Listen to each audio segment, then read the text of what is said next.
All right, this daily chart of GS. GS is still set up to go higher. Today we did get a signal. It was very quick. Let's take a look at the 3-minute chart here. I'm going to bring this up here. So here's a 3-minute chart. And of course, within about the first 9 minutes, the stock had a high of 172.20. It was very quick. All of a sudden, just zoom, right? And we had a ton of volume. And theoretically, these were the entry points.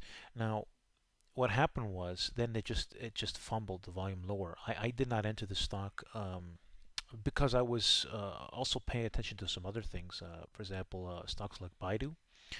Let me just bring up Baidu and BIDU. I didn't mention this on my profile, but this was a stock I was going to mention it, but I didn't bother with it. Didn't mention it, and yet this one worked out very well.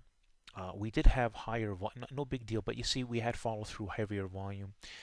And just as example, volume is going to be key. So, I feel that this Goldman Sachs could be at a decision point just the same as Baidu. Let's go back to Goldman Sachs.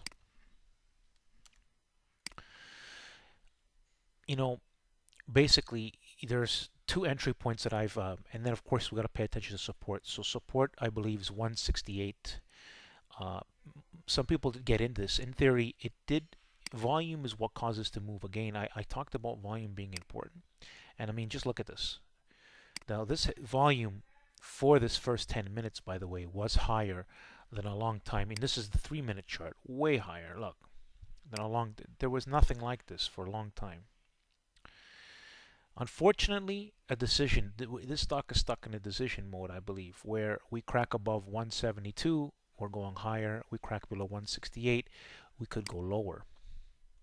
Although that's just an intraday thing.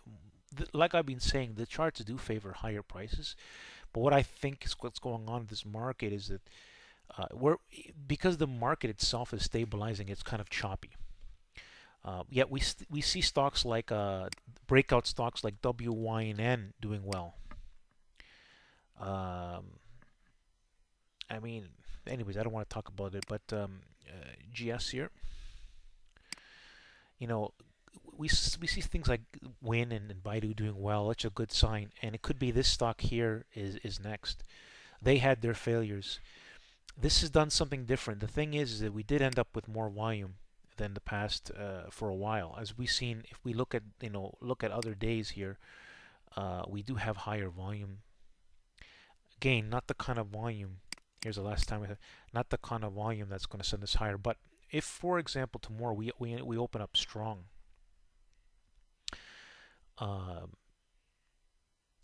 we get a strong open, even a couple of dollars, or even if they gap it close to these high, let's say.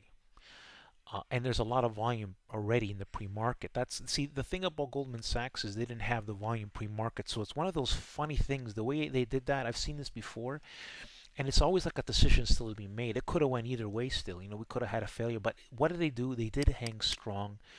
The stock did close pretty strong. We did close the highest point in a long time now than the prior attempts. And with more volume, again, doesn't matter. It does favor higher prices. One of the entry points that I'm looking still to get for is 171 on volume, in a range 171, 172, 173. It really doesn't matter. If this is going to make a directional move, it's going to do really well. So there you have it, the Goldman Sachs update. Support needs to be watched. 168 should hold, and at the same time, volume needs to come in. We need volume to come in, and perhaps more than did today.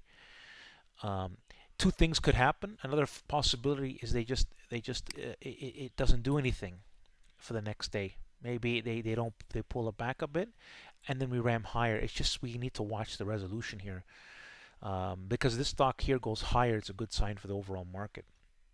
And its sector is still strong. It's just that it hasn't taken off yet, and I think it's getting very close. I think especially if we clear today's highs again, that would be extremely bullish. Thanks for listening. Like the video.